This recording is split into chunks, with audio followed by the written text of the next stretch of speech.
We need to start acting like men. This is a crazy take, but let me explain. Welcome back to another date with your life coach.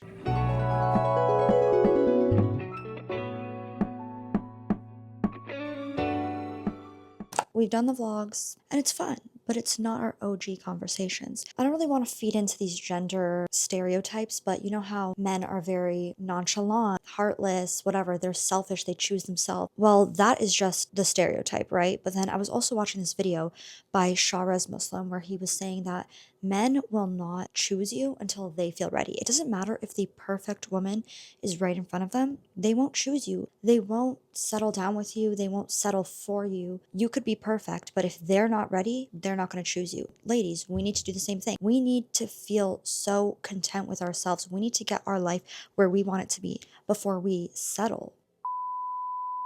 It's not clocking to you that I'm standing on business, is it? Not only that, like as women, we settle too much. We are way too nice. We need to be more selfish and we need to be more rude. That's my hot take for you, okay? Now, I'm not saying this lightly. I'm literally saying this because I care about you. I want you to protect yourself. I want you to know your worth. And some of you simply just, you're not exhibiting your worth to your full potential. And not only that, you are settling for the idea of someone, for this fantasy in your mind. You're settling for something that doesn't exist. You could instead be directing your energy and shifting your energy towards yourself and towards your growth and getting yourself to a higher place so that you can attract and align with something better. But how do you even get to that point to begin with? Let me share a few quotes with you to help you to understand where you need to shift your focus and where you need to be in your life. And to just reiterate the fact that you don't need anyone. Fulfillment is actually found through isolation. It's not found through all of these connections that you're searching for and that you're holding on to. That's not fulfillment. And that's not where growth comes from, right? Growth doesn't really, in its truest form, doesn't really come from your relationships with other people. It comes from reflecting on your relationships with other people, yes. But when you get so caught up in your friendships, you get too comfortable and it can actually distract you from where the true growth actually is. So the first quote is, the more you explore yourself, the easier it is to see parts of yourself in others. When you have a negative outlook on other people and you kind of find yourself judging people a lot, it honestly always comes down to your internal state. You know that quote where it's like, whatever you're judging about someone else, that's actually just a reflection of your own insecurities?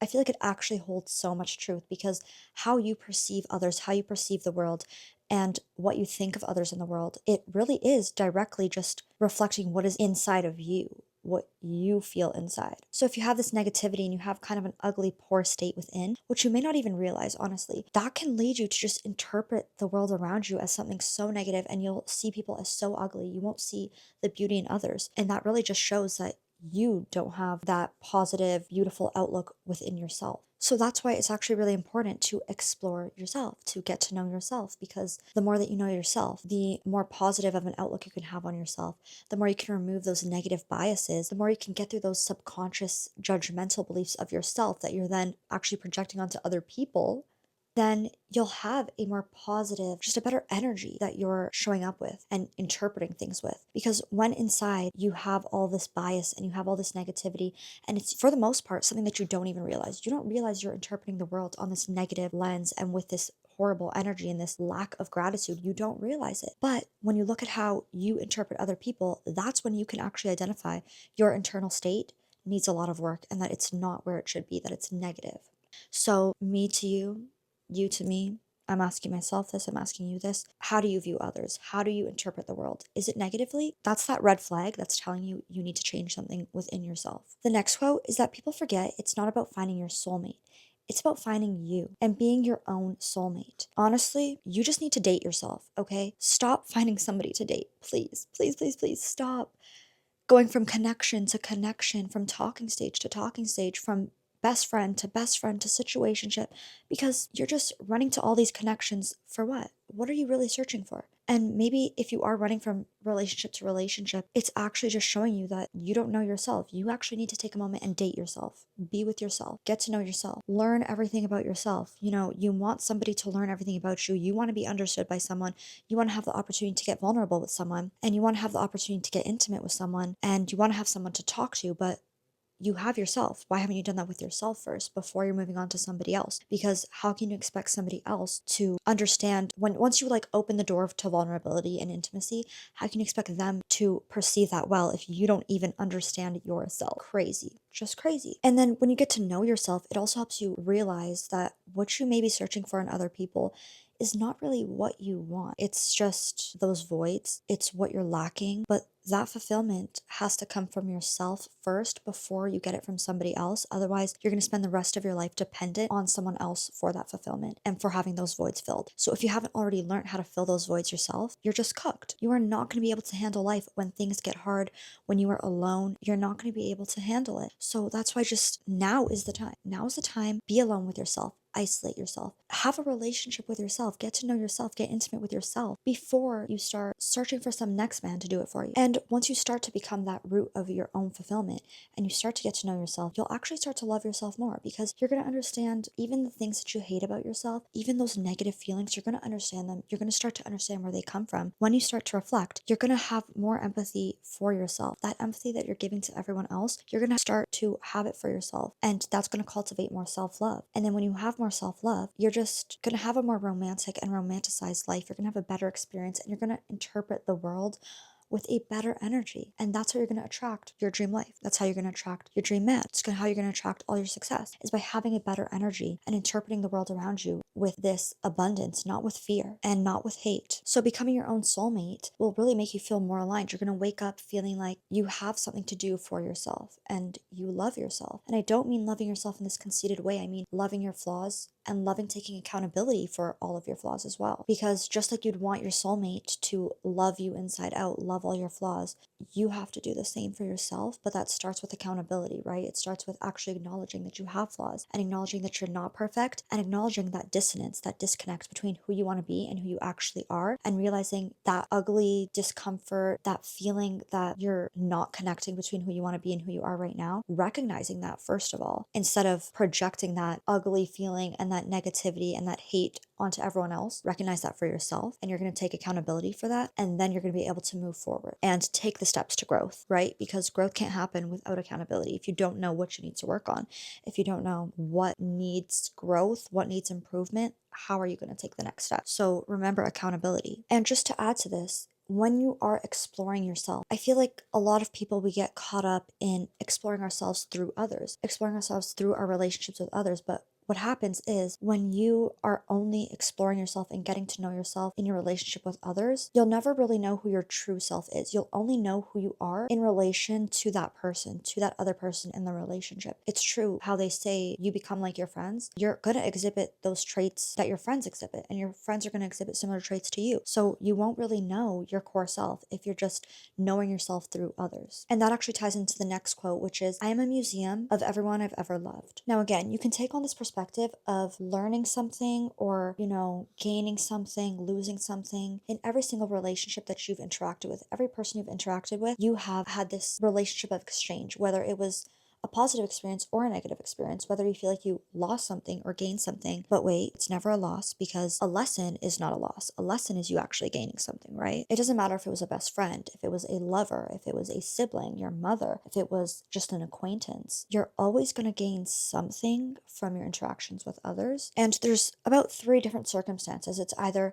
you learned something from them, you adopted something from them, or you played a role in their life that may have been beneficial or may have taught them a lesson. Either way, this relationship, it has an exchange to it, and you gain something either way. And honestly, I can say that every single person who I've interacted with, whether it be just an acquaintance, a friend, a best friend, a sibling, a family relationship, they have taught me something about myself. Even if maybe it was a bit of a negative experience, still, it taught me something about myself. Even if I'm the one who guided them, taught me something about myself. If they guided me, taught me something about myself. If it was a hardship, still, it taught me something about myself, right? So we're just always gaining something from people. And that's kind of why I like this quote. You are literally a museum of all of your interactions. If you ever feel a sort of regret, I would say don't feel that regret, because try to think to yourself, what did I lose really if I gained something? And what did I gain? What lesson did I learn?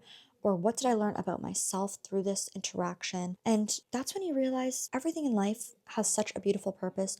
Everything has this, bigger picture, and every little thing builds you into who you are today. And without these little interactions, big interactions, hardships, you wouldn't be who you are. And you're not going to get to where you want to be unless you have these continuous hardships, interactions, relationships, right? So again, it plays into that gratitude, just being grateful for everything, every experience, every interaction. That gratitude and that positive outlook where you're always gaining something, it will take you way farther than having that pessimistic, negative outlook where you're just hateful and regretful. Now, this comes to the last quote, which is, I will never say no one was there for me because I know I never acted like I needed someone.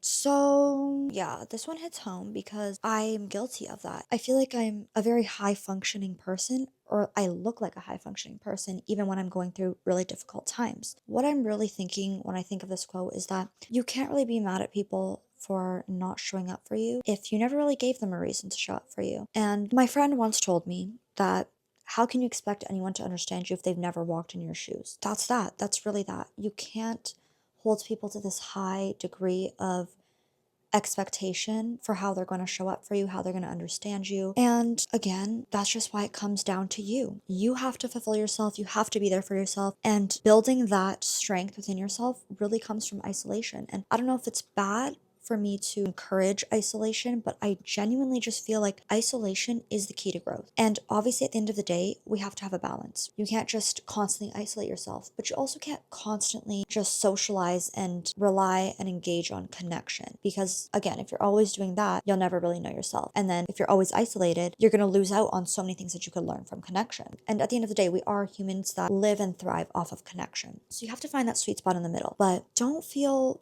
bad for taking time for yourself. Don't feel bad for isolating yourself, because for me, the moments that I isolated myself taught me so much, and they just gave me so much value.